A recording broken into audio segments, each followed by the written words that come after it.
Hello, fellow travelers, and welcome to the Traversing the Stars podcast. How are my loyal listeners? Thank you for your continued support. We have an amazing show for you all because boarding the mothership is Melissa Navia.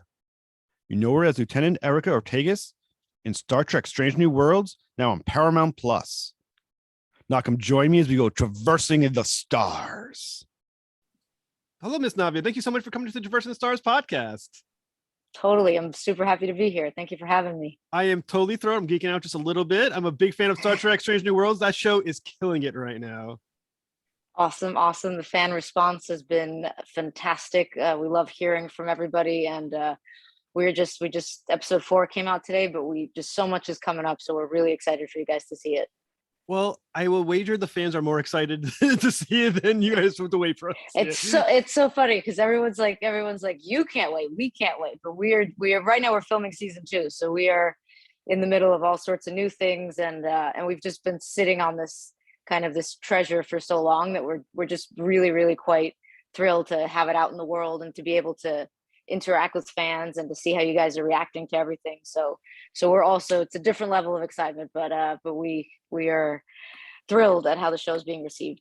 Well, I mean, the buildup was immense. Like when Pike first appeared in Discovery, and everyone just kind of heard that it was coming. The anticipation has been crazy.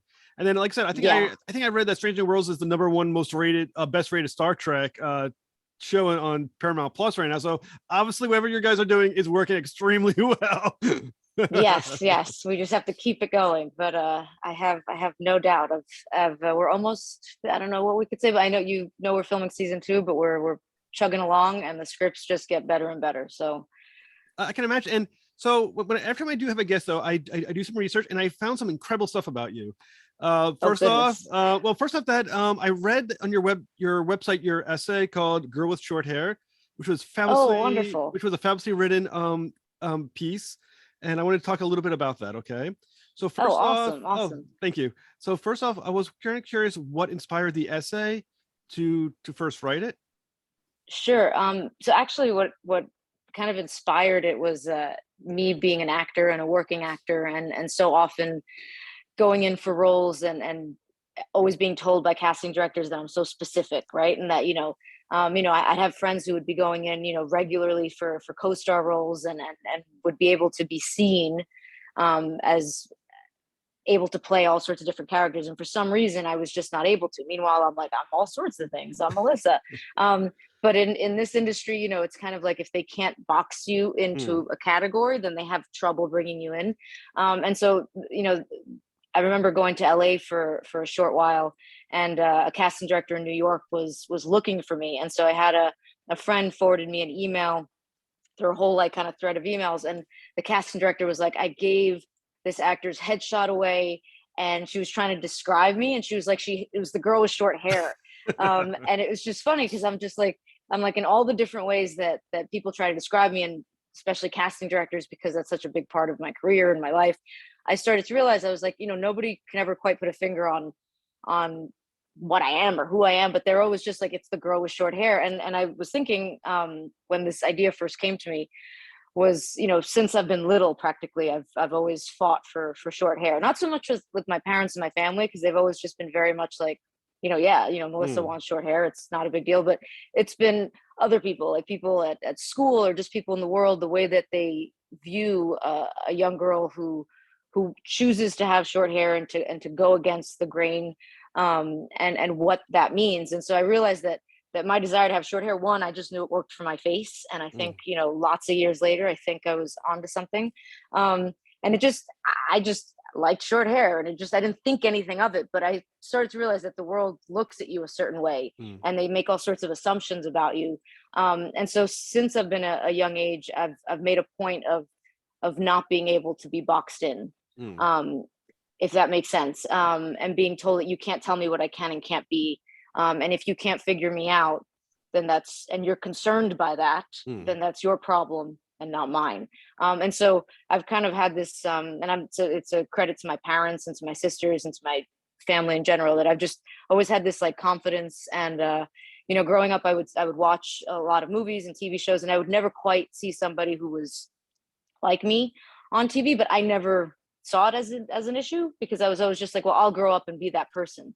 But now, especially now in this role and the platform that I have, I'm really starting to realize why it is so important for kids, for girls, for boys, for non-binary folks from everywhere to see all sorts of different representation in television. But for me, growing up, it just wasn't a thing. I was always like a joke I love to tell is like, because it's true, is like I would watch Indiana Jones and like I had a crush on Harrison Ford, but I was also like, I wanted to be Indiana Jones. Right. And so much of like what I watched and I loved was like that. I was like, you know, what he needs is somebody very similar to him to go on adventures with. And I was like, one day that'll be me. And so this essay series, the idea behind it is kind of, and something that I am working on, is this one woman show. I do stand-up comedy as well, but basically kind of talking about what it's like to be in the world as a female with short hair. And it sounds like almost like it's a trivial thing, but it isn't. And I have so many, I'm a storyteller first and foremost, and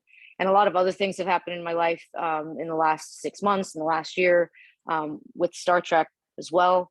And so now that idea of that one woman show has kind of grown into something that is huge in my head, and I want it to be done right. But that essay was basically supposed to be the first of a series, and then kind of Star Trek happened, and then I was just like, you know, I don't know what, you know, so I have all sorts of things that I just haven't posted, but people have been finding that one essay, and it's made me so happy because I'm just like, oh, so cool. But yeah, that was kind of the idea behind it. And now that I'm on this show with this incredible haircut, which is kind of like the haircut of my dreams, and which I got for myself about a year, or maybe like about 3 months before booking Star Trek, I had cut my hair like this. And my manager was just like, he was like, that's great. He's always very like sportive. He's like, but maybe let's grow it out, so we're not so kind of again like boxed into it, whatever. And I was like, okay. And especially because we're in the middle of the pandemic, and I'm like, you know, everyone's like, you know, what will happen with TV and film? So I grew it out again to kind of like a pixie cut, and then I booked Star Trek, and we came to the decision to go with this haircut. And so it was just kind of like it all just worked. Well, now, like I say, now that you're on Strange New Worlds, and now you are the Melissa Navia, how close is the girl with short hair to the one woman show to coming to fruition? It's still a ways away, just because I want to make sure that like I can no longer kind of do it on a small. I can't like kind of do it like in a backyard. Do you know what I mean? Like I could. But now I have a much bigger audience, which I'm very, very excited about. And I think fans have told too from social media. I'm so excited by, you know, the fan reaction, and everyone like gets excited when I share their things. And I'm like, I'm excited because you drew me. Like, that's awesome. So I'm so eager to communicate with fans and with everyone who loves Star Trek and beyond. I think we're making a lot of new fans as well. That I just kind of want to make sure that and I'm also a bit of a perfectionist. And so I just kind of want to make sure it's right. But I'm speaking with my agents, and we're working on something. And so one idea is to definitely start to get more essays out before the show kind of makes it. And I'm speaking with bigger people now who know more about production value and things like this. And I just want to make sure that it's something that fans enjoy, and that, you know, a lot of people have reached out to me who have read it, who've been like, you know, this speaks to me. And that's wonderful, because that's what I wanted. Like, what is the point of what I do if it, you know, if it isn't just I want people to relate to what I'm doing, whether it's a character, whether it's me as Melissa. So the feedback to that essay has been just has touched my heart and has shown me that I'm doing something worthwhile. Right. And like I said, and not all your fans may know, but you have a theater background. You were in a Bundle of Sticks, which was highly positive, you know, very well received and reviewed. So having that theater experience, that must help a lot in how you're going to envision, or how you've been envisioning a girl with short hair, I imagine. Absolutely. Yeah. And even with the stand-up aspect of it, when I started doing stand-up, I don't even know, a number of years ago.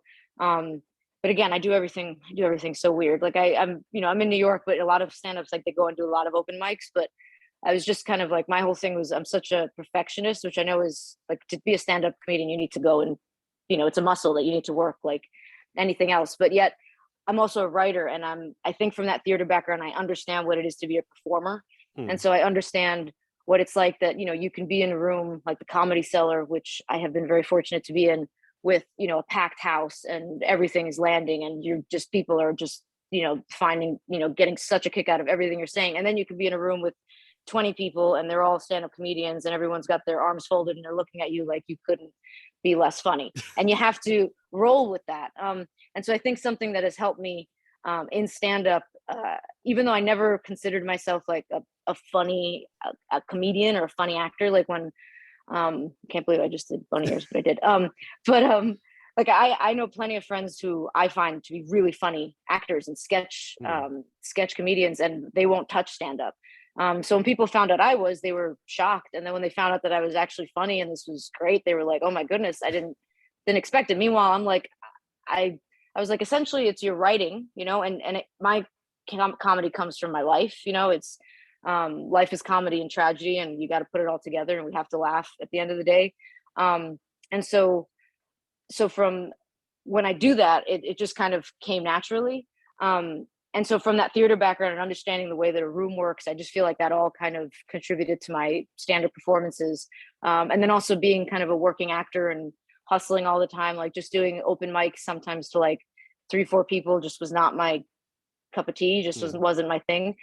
So I ended up working on a lot of stand-up in the written form, which I know doesn't necessarily translate to when you're on stage, but that's a lot of what I've been working on. But yes, that's been a very long answer to your question. But yes, my theater background has contributed a lot to my stand-up and is a huge part of Girl with Short Hair, and why I'm really envisioning. It's almost like what I want is more of like a one-woman show that's both story and comedy, but so much of life, and I think the whole world can agree in the last few years, like everything is just, something can be really, really horrible and tragic, and we still need to find a reason to laugh. And so I would love to be able to tell my stories and to, really bring up that emotion in people, and yet also have people leaving laughing and being like, you know what, life is okay. We can get through this. So, and I think that's why the fans of Star Trek like you so much, is that it seems like when you look at some of your background, like I said, a Girl with Short Hair, you played a vigilante in Dietland, an astronaut in Billions.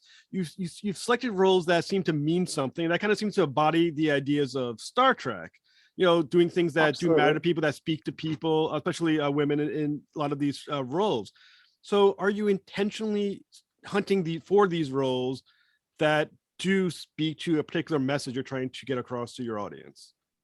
So that's a fantastic question. And what I'd say is, I would love to say that I always was seeking out these specific roles. Like I definitely always want to tell stories that matter, that need to be told, right? And but when you're a working actor and you're trying to get roles, like it's you can't always kind of turn lots of things down. But going back to me being very specific, I was kind of blessed, if you want, that I wasn't getting a million auditions all the time. But when I was getting auditions, and I'd never really thought about this up until like the last couple of years when it's been pandemic time and I've really been able to think about my life and what's happening.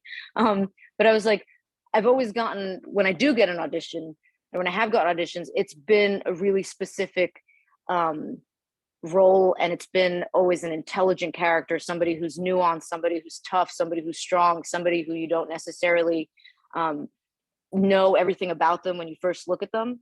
And I'm not a casting director. What they do is incredible, and I could never do it. And there's just something about me and about how I've presented myself that has resonated with them, and I have ended up getting these appointments that the result has been these wonderful characters. Like the role on Dietland of the vigilante, I originally went in for another role, and I was being considered for a series regular on the show.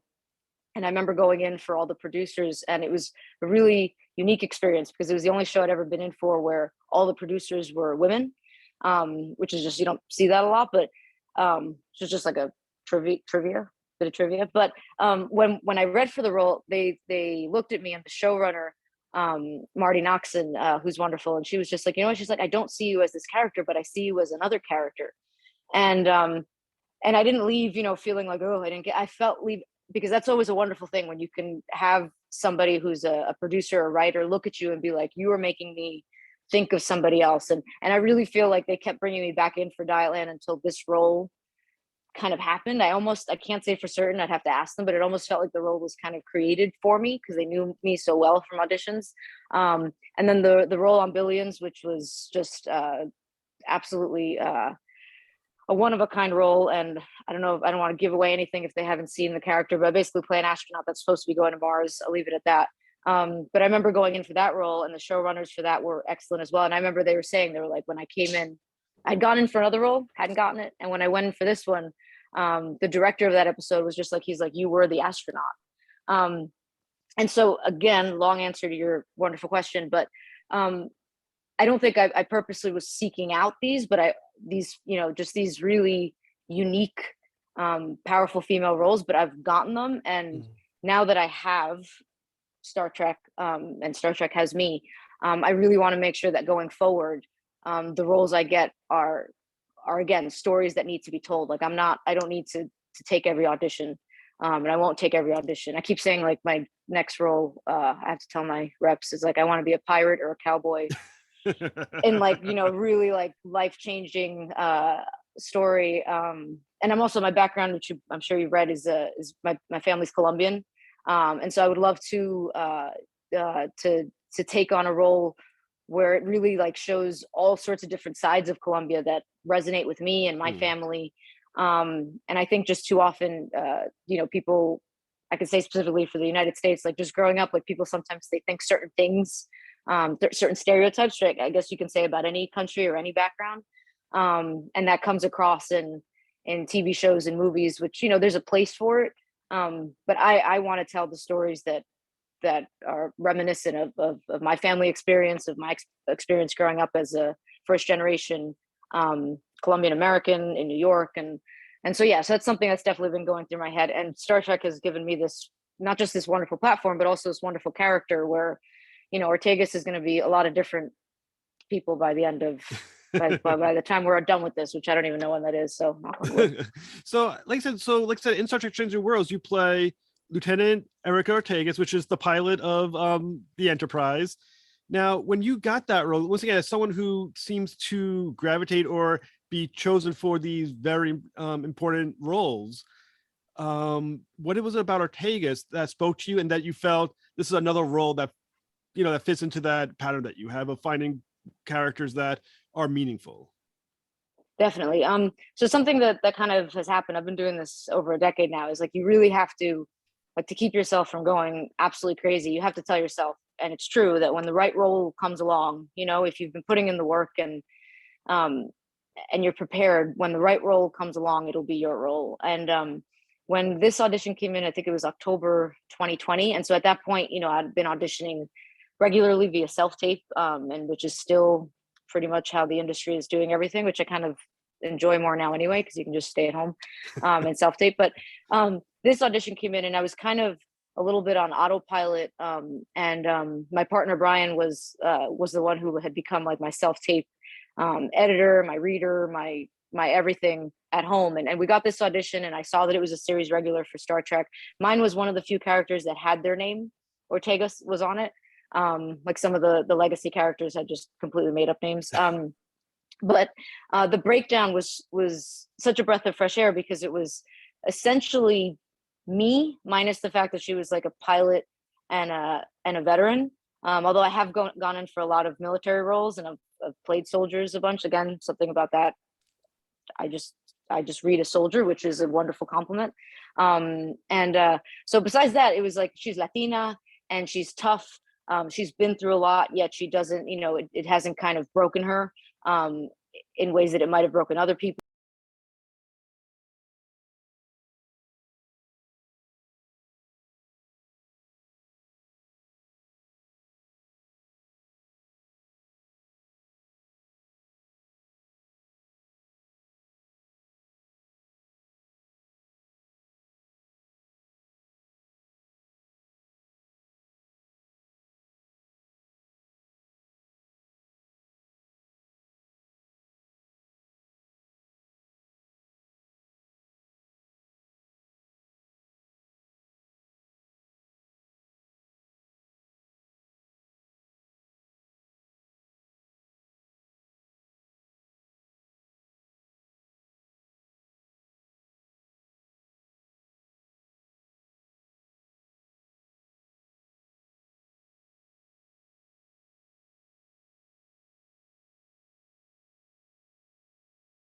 And then on the kind of the two-dimensional comic relief, which I didn't want, but from the breakdown, and then the audition sides, I could see that it was not that. The writing was so wonderful and so realistic and just so easy. Like when the writing is good, the acting, I say, is not so difficult.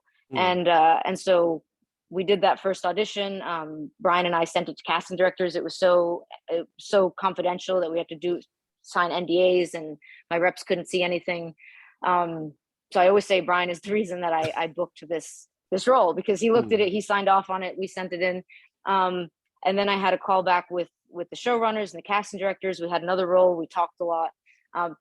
But in so many ways, like Ortegas just felt right. And so I remember while we were waiting to find out if I booked it, something that gave me a little bit of calm in my life, if there is such a thing, was knowing that if this role is meant for me, like if they want Melissa, I'm going to get it. Like it was the role was so specific and I'm so specific that I'm like, if it's meant for me, I'm getting it. And if it's not, then I'm moving on. And then it happened. And then once we all booked it, we've all said this, the actors and the cast, who are all wonderful people, but that they really allowed us to infuse our characters with our own personalities. And so I think that is part of the reason too, that everything is playing so well. Like I think you guys, I don't want to speak for the fans or the audience, but you can see how much we genuinely like each other and we genuinely gel.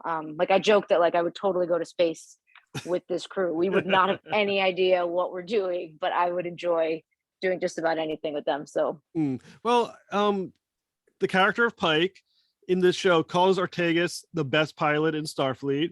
Now there's so many famous pilots in Starfleet. I mean, we have Sulu in Discovery, you got Detmer. I mean, there's a lot of others.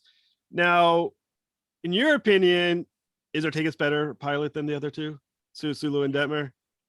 I mean, so I've been asked this question and I have to answer as Ortegas, because I was like, Ortegas would say yes, you know, like you have to, in the same way that like, as myself, like when you walk in, you know, to a room, like, again, I've been a working actor for so long that I think I have total, like, you know, just everything goes back to like the audition rooms, but I'm like, you have to walk in and say you're the best, you know, because if you don't think you're the best, then you might as well give up. So I'm going to go ahead and say yes. And I'm going to say it as Ortegas, that yes, she is the best.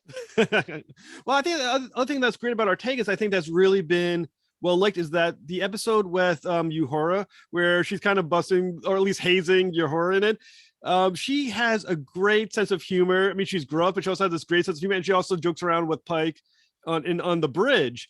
Now, is that something that you've kind of helped make part of the character, or is that always part of the character? And what does that tell us about Ortegas as an individual? In terms of like joking back and forth? Yeah, that she seems to have a better sense of humor with the other cast and is usually seen with among the Star Trek characters. That she's a little more humorous, a little more ball busty. Definitely. So what I see it as, and I think it's a credit to the writers, because they've been able to weave it in so organically.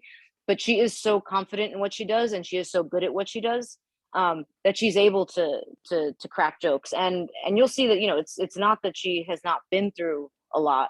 You know, there's always the kind of the joke about like, oh, everybody always has to have this tragic backstory, but in a lot of ways, like a lot of people in life have all sorts of things in their backstory that we don't hear about, you know, we don't know about.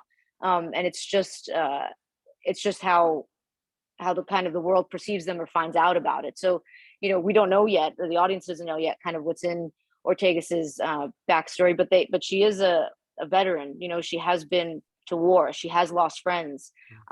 She does have a family that we haven't yet fully touched on yet. But yet she's been through all that, and in whatever ways she's been able to deal with grief and loss and tragedy, and still marry it to the fact that she is really in many ways, in a similar way to Pike, in charge of an entire starship. And so that responsibility is never far from her. And I think sometimes when people look at somebody who's joking all the time, it looks like they are, but really if you look at it, when, you know, somebody who can be that relaxed and isn't always on edge, it shows confidence more than anything. And that's what I want to get across with Ortegas is her confidence and her respect and equal trust in her crewmates. And she loves what she does.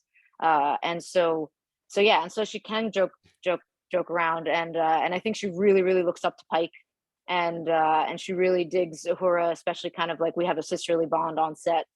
Celia and I hope that's all coming across. I think it definitely is. And one thing I love about Strange New Worlds is that because they focus on single episodes, it seems like each member of the crew has an episode devoted to exploring who they are. Now, going forward, does Ortegas get one of these episodes that's an Ortega episode, or?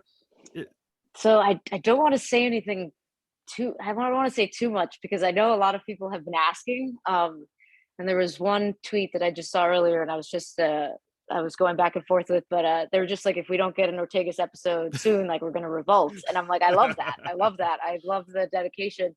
But I'll say let's not revolt. I said there's gonna be definitely a lot of Ortegas to come. There is going to be a big episode where you're going to see a side of Ortegas that you might not have imagined, and then there's plenty to come in season 2.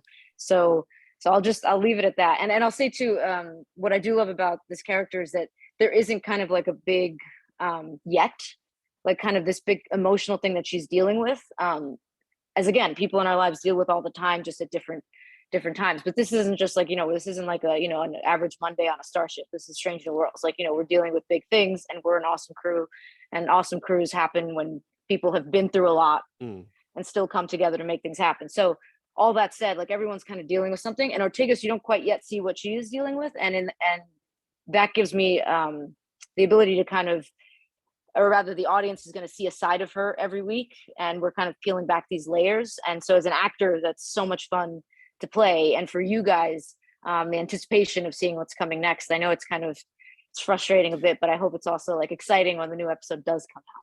Well, like I said, as a fan, I will say Star Trek Strange New Worlds is killing it. I'm a huge fan of the series. You're killing it as the pilot. Like I said, I find your character already a lot of fun. And, sometimes it takes a little while to warm up to a character, but your character automatically just seems like just a likable character that you want to know on the bridge. And I just want to thank you so much for making a fantastic show, Ms. Navia. And I look forward to seeing what you do next on Star Trek and whatever, and Girl with Short Hair. Totally. And thank you for bringing that up and talking about it. And I look forward to talking in the future. Thank you. Thank you too.